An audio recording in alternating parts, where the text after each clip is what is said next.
Previous unit में आज हम नेक्स्ट टॉपिक पढ़ेंगे, वो है constructive pericarditis that is CP.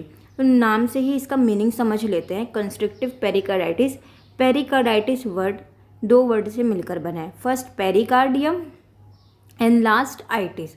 जो पेरिकार्डियम है, एज यू नो, हार्ट की 3 कवरिंग होती है, 3 लेयर से हार्ट कवर होता है। आउटर लेयर क्या होती है? Pericardium, middle layer myocardium and inner layer endocardium. तो इसमें किसका इन्वॉल्वमेंट है? नाम से ही क्लियर है, पेरिकार्डियो मीन्स जो हार्ट की आउटर वाली कवरिंग है, आउटर लेयर है, पेरिकार्डियम है, उसका इन्वॉल्वमेंट है। उसमें क्या हो रहा है? आइटिस। आइटिस सफिक्स का मीनिंग क्या होता है? इन्फ्लामेशन।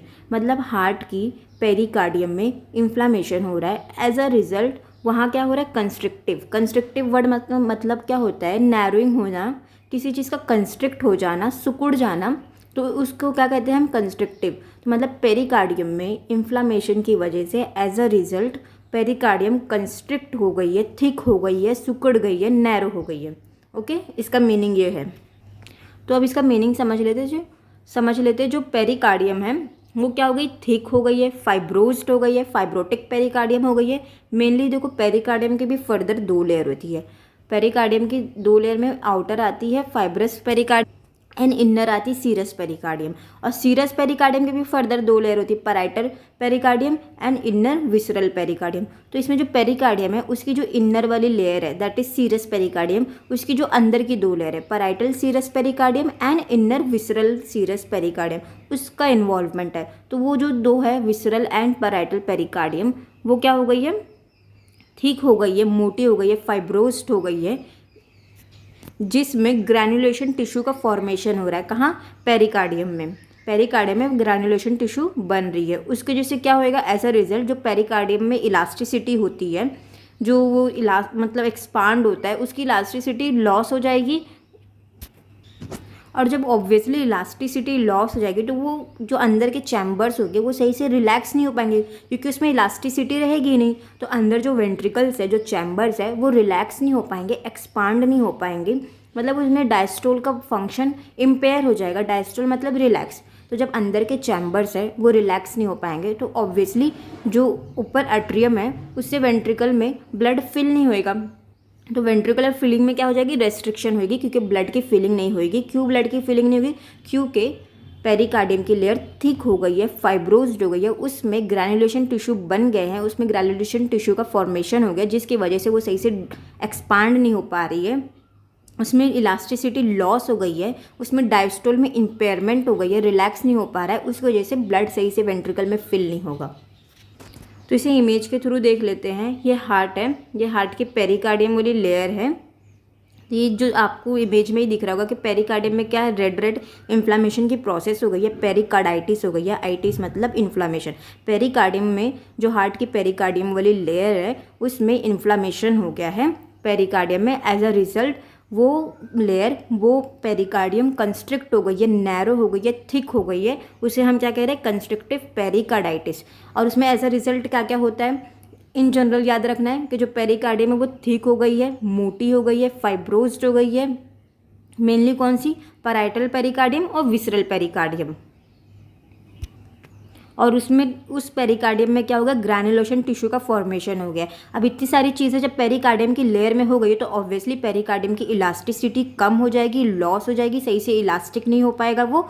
और जब वो एक्सपांड नहीं हो पाएगा, रिलैक्स नहीं हो पाएगा, डायस्टोल में इम्पेयरमेंट होगी, तो ऑब्वियसली उसमें उसके अंदर के जो चैम्बर्स होते हैं, पेरिकार्डियम के अंदर के जो चैम्बर्स है, वेंट्रिकल है, उसमें ब्लड सही से फिल नहीं होएगा, तो जो वेंट्रिकुलर फिलिंग है वो भी रेस्ट्रिक्ट हो जाएगी। तो ये सीपी का मीनिंग हो गया, सीपी की डेफिनेशन देख लिए। अब इसके हम कॉजेज देखते हैं। तो मेनली जो कंस्ट्रक्टिव पेरिकार्डाइटिस होता है उसका कॉज अननोन होता है, इडियोपैथिक होता है। अब मेनली ये हमें developing countries like India, Pakistan, यहाँ सब देखने मिलता है।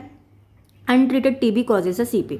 अगर किसी पर्सन में टीबी हुआ है, वो अनट्रीटेड है, उसे ट्रीट नहीं किया गया है, तो लेटर स्टेज में ऐसा देखा जाता है कि कंस्ट्रक्टिव पेरिकार्डाइटिस उसमें हो सकते हैं।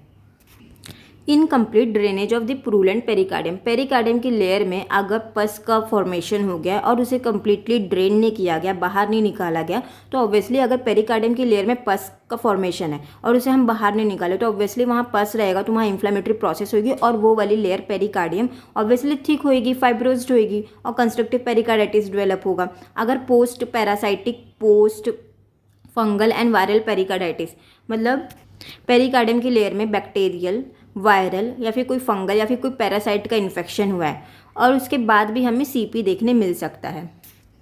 Post myocardial infection, fluid gets accumulated and cause the fibrosis. Asbestosis causes the fibrosis. Asbestosis भी एक ऑक्यूपेशनल डिजीज़ है जिसकी वजह से फाइब्रोसिस हो जाएगा और उसकी वजह से सीपी डेवलप हो जाएगा। एक इंपॉर्टेंट पॉइंट है, इसे याद रखना है कि rheumatic heart disease never causes the CP.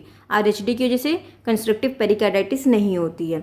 इसके कॉजेज के बाद हम इसके क्लिनिकल फीचर्स देख लेते हैं। क्लिनिकल फीचर्स और पैथोफिजियोलॉजी देखेंगे तो सब साथ में ही क्लियर हो जाएगा। उसमें क्लिनिकल फीचर्स और पैथोफिजियोलॉजी साथ में ही है। जो पैथोफिजियोलॉजी रहेगी उसी के साथ साथ हमारा सिम्टम्स और क्लिनिकल फीचर्स भी बनता जाएगा। सबसे पहले क्या होगा, पेरिकार्डियम मतलब हार्ट की आउटर वाली कवरिंग, पेरिकार्डियम की लेयर में थिकनिंग हो गई है। क्यों थिकनिंग हो गई है? As you know pericarditis, itis, pericardium में इन्फ्लामेशन हो रहा है। As a result pericardium thick हो गई है, फाइब्रोज्ड हो गई है। ये पेरिकार्डियम में इन्फ्लामेशन हुआ, इस वजह से ये पेरिकार्डियम थिक हो गई है, फाइब्रोज्ड हो गई है। यहाँ ग्रैनुलोमेशन टिश्यू का फॉर्मेशन हुआ है। एज अ रिजल्ट क्या होगा, अब ये पेरिकार्डियम थिक हो गई है, मोटी हो गई, फाइब्रोज्ड हो गई है। तो इसके अंदर कौन से चैम्बर्स है? वेंट्रिकल चैम्बर है। तो ऑब्वियसली वेंट्रिकल अब सही से एक्सपांड नहीं हो पाएगा क्योंकि उसकी आउटर की जो लेयर है वेंट्रिकल में जो कवरिंग की गई है वो तो मोटी हो गई है, वो तो फाइब्रोज्ड हो गई है, स्कार्ड हो गई है। तो ये अंदर का जो चैम्बर है ऑब्वियसली सही से एक्सपांड नहीं हो पाएगा और रिलैक्स नहीं हो पाएगा। अब जब रिलैक्स नहीं होगा तो ऊपर उसके रिस्पेक्टिव में क्या होते हैं? एट्रिया होते हैं। ये एट्रिया हो गया। तो ये एट्रिया से नीचे वेंट्रिकल में ब्लड आएगा? ऑब्वियसली नहीं आएगा। एट्रिया से वेंट्रिकल में ब्लड नहीं आ पाएगा क्योंकि वेंट्रिकल रिलैक्स नहीं हो रहा है, डायस्टोल इम्पेयरमेंट है, एक्सपांड नहीं हो रहा है। तो ऑब्वियसली ऊपर एट्रिया से नीचे वेंट्रिकल में ब्लड नहीं आ पाएगा। और अब वेंट्रिकल क्यों नहीं एक्सपांड हो रहा है? पता है, क्योंकि पेरिकार्डियम थिक हो गई है, फाइब्रोज्ड हो गई है, इन्फ्लामेशन हो गया पेरिकार्डियम में। तो जो फीलिंग है, ब्लड की फीलिंग है, वो प्रॉपर नहीं होगी। तो अब जब ब्लड सही से फील नहीं होगा तो ब्लड वापस पीछे जाएगा, बैक फ्लो होगी ब्लड की। तो कहाँ बैक फ्लो में जाएगा? ऊपर क्या है? एट्रियम है, तो राइट एट्रियम में जाएगा क्योंकि राइट एट्रियम से ही तो राइट वेंट्रिकल में ब्लड आता है। एट्रिया से वेंट्रिकल में फील होता है, लेकिन वेंट्रिकल में फीलिंग नहीं हो रही है तो वापस बैक फ्लो ऑफ ब्लड कहाँ होएगा? एट्रिया में होगा। ऑब्वियसली कौन से एट्रिया में होगा? राइट एट्रिया में होगा। राइट एट्रिया से कहाँ जाएगा? लेफ्ट एट्रिया में। इस एट्रिया से इधर लेफ्ट साइड की जो एट्रिया है, लेफ्ट एट्रिया में वो ब्लड बैक फ्लो करके चला जाएगा। और इधर ही ऊपर क्या होते हैं? ये कौन सी वेन है? Inferior vena cava. एंड ऊपर क्या है? Superior vena cava.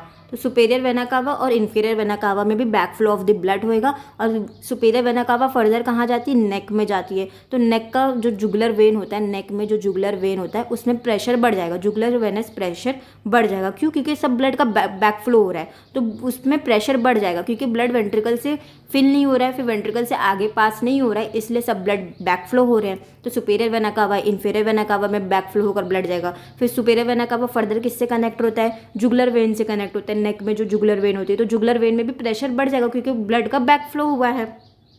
तो वही बात है, राइट एट्रियम से ब्लड कहाँ गया? बैक फ्लो के लेफ्ट एट्रियम में गया।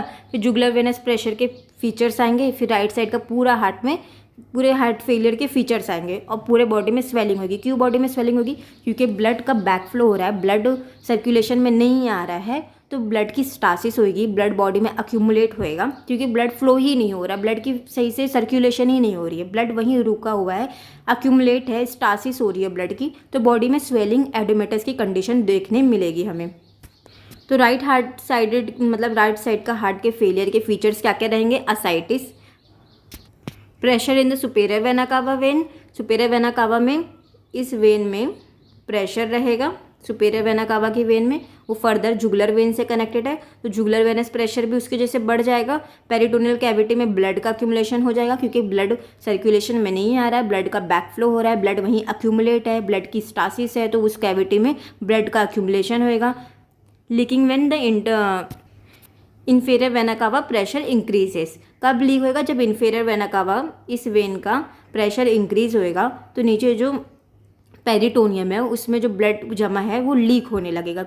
कब लीक होने लगेगा? जब इस वाली वेन में प्रेशर बढ़ेगा। ये वाली वेन फर्दर नीचे हमारे लोअर एक्सट्रीमिटीज़ एंड एब्डोमेन को सप्लाई करती है ब्लड। तो जब इस वेन में प्रेशर बढ़ेगा तो ऑब्वियसली पेरिटोनियल कैविटी की ब्लड लीक होने लगेगी। क्यों ब्लड लीक होने लगेगी? क्योंकि वहाँ पेरिटोनियम में ब्लड का अक्यूमुलेशन है। और क्यों ब्लड अक्यूमुलेट है? क्योंकि ब्लड सर्कुलेशन में नहीं आ रहा, ब्लड की स्टासिस हो रही है, ब्लड बैक फ्लो हो रहा है। पल्मोनरी एडिमा भी देखने मिलेगा इस seen only. When left heart failure occurs. Pulmonary oedema कब देखने मिलेगा? जब लेफ्ट हार्ट फेलियर होएगा तभी हमें पल्मोनरी एडिमा देखने मिलेगा। फटीग रहेगा, डिफिकल्टी इन ब्रीदिंग, डिस्निया रहेगा, जनरलाइज वीकनेस, फटीग, लेथार्जी, ये सब हमें क्लिनिकल फीचर्स में देखने मिलेंगे। कॉस्मल साइन पॉजिटिव, जब हम क्लिनिकल एग्जामिनेशन करेंगे पेशेंट में तो हमें कॉस्मल साइन पॉजिटिव मिलेंगे। अब कॉस्मल साइंस होता है क्या?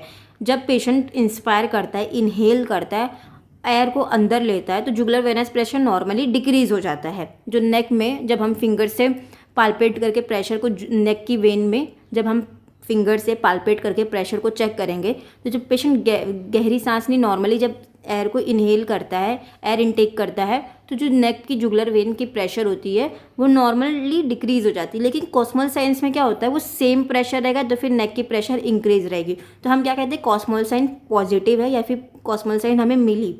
तो ये कॉस्मल साइन हमें क्यों मिलेगी? क्योंकि ये पैथोफिजियोलॉजी में ही क्लियर है ना कि राइट एट्रियम से ब्लड बैक फ्लो के लेफ्ट एट्रियम में गया, फिर लेफ्ट एट्रियम से कहाँ गया, सुपेरियर वेना कावा में, सुपेरियर वेना कावा के थ्रू ब्लड जुगुलर वेन में गया, फिर इसलिए जुगुलर वेन का प्रेशर बढ़ गया है, तो इसलिए हमें कॉस्मल साइन पॉजिटिव मिलेगी। तो ये एक इंपॉर्टेंट पॉइंट है कि इसे याद रखना है। कॉस्मल साइन क्या होता है, जब पेशेंट इनहेल करता है तो नॉर्मली उसकी जुगुलर वेन से जब हम फिंगर रख के पाल्पेट करते हैं तो उसका जो जुगुलर वेन का प्रेशर होता है वो डिक्रीज हो जाता है, ये नॉर्मल है। लेकिन कंस्ट्रक्टिव पेरिकार्डाइटिस में जब हम फिंगर से नेक पे पाल्पेट करेंगे तो जुगुलर वेन का प्रेशर इंक्रीज मिलेगा या तो फिर सेम मिलेगा जितना प्रेशर है। कब मिलेगा? जब पेशेंट एयर को इनहेल करेगा, इनटेक करेगा, उस कंडीशन को हम क्या कहते हैं, कॉस्मल साइंस। तो कंस्ट्रक्टिव पेरिकार्डाइटिस में जब हम क्लिनिकली पेशेंट को एग्जामिन करेंगे तो कॉस्मल साइन हमें पॉजिटिव मिलेगा। और क्यों मिलेगा वो आपको पैथोफिजियोलॉजी में ही क्लियर है। नेक्स्ट देखते हैं, रेस्ट्रिक्टिव कार्डियोमायोपैथी के फीचर्स देखने मिलेंगे। Tricuspid stenosis, tricuspid mean ट्राइकस valve जो राइट साइड प्रेजेंट होती है, स्टेनोसिस मतलब उस वॉल्व में नैरिंग हो गई है, स्टेनोसिस हो गई है। तो हमें ट्राइकस्पिड वॉल्व क्यों देखने मिल रहा है? क्योंकि हार्ट का राइट साइड फेलियर हो रहा है पूरा। इसमें कंस्ट्रक्टिव पेरिकार्डाइटिस में right side of the heart का ज़्यादा इन्वॉल्वमेंट है। ये आपने पैथोफिजियोलॉजी में ही पढ़ा कि राइट साइड हार्ट फेलियर हो रहा है, राइट हार्ट साइड के फेलियर के फीचर्स हमें देखने मिल रहे हैं। तो obviously right side of the heart में कौन सा वॉल्व होता है? ट्राइकस्पिड वॉल्व होता है। तो उस वॉल्व में क्या हो जाएगी, स्टेनोसिस हो जाएगी, नैरोइंग हो जाएगी, इसलिए ट्राइकस्पिड वॉल्व का इन्वॉल्वमेंट देखने मिल रहा है। राइट वेंट्रिकल में इन्फेक्शन हो जाएगा, इन्फाक्ट हो जाएगी। लेफ्ट हार्ट का फेलियर भी देखने मिलेगा, स्पेशली सिस्टोलिक। हमें वैसे तो डायस्टोलिक मिल रहा था, लेकिन अगर left side of the heart का इन्वॉल्वमेंट हो रहा है तो left side of the heart failure हो जाएगा और इसमें सिस्टोलिक का भी इम्पेयरमेंट देखने मिलेगा। Massive pulmonary embolism and nephrotic syndrome होएगा फर्दर लेटर स्टेजेस में। इन्वेस्टिगेशन में हम क्या करेंगे, चेस्ट एक्सरे कराएंगे। चेस्ट एक्सरे में हमें क्या रिवील होगा, पेरिकार्डियल कैल्सिफिकेशन। जो पेरिकार्डियम वाली लेयर है, जो हार्ट की आउटर वाली कवरिंग है, उसमें कैल्सिफिकेशन होने लगेगा, कैल्शियम का डिपॉजिशन होने लगेगा। तो ऑब्वियसली चेस्ट एक्सरे में हमें पेरिकार्डियम थिक मिलेगा। क्यों? क्योंकि उधर कैल्शियम डिपॉजिट हो गया, कैल्शियम की एक मोटी परत जम गई है, लेयर जम गई है। तो हमें चेस्ट एक्सरे में जो पेरिकार्डियम वाली लेयर है, हार्ट की जो आउटर वाली लेयर है, वो थिक मिलेगी, विजिबल ज़्यादा रहेगी। जैसे ये चेस्ट एक्सरे है, ये देखो आपको पेरिकार्डियम वाली लेयर ज़्यादा ही विजिबल है, ज़्यादा ही इधर थिक दिख रही है, ये लाइन दिख रही होगी वाइट वाइट, तो ये ज़्यादा हमें थिक मिल रहा है। तो चेस्ट एक्सरे में ये साइन मिलेगा एंड ईको में थिक पेरिकार्डियम मिलेगा। ट्रीटमेंट क्या है, सर्जरी है, पेरिकार्डियल स्ट्रिपिंग है, रिमूव करना है पेरिकार्डियम को। और जो सिम्टम्स आ रहे हैं, फटीग, लेथार्जी, उसमें सिम्टोमेटिक ट्रीटमेंट देना है। डिस्निया की अगर प्रॉब्लम है तो उसके अकॉर्डिंग हमें सिम्टोमेटिक ट्रीटमेंट पेशेंट को देना है।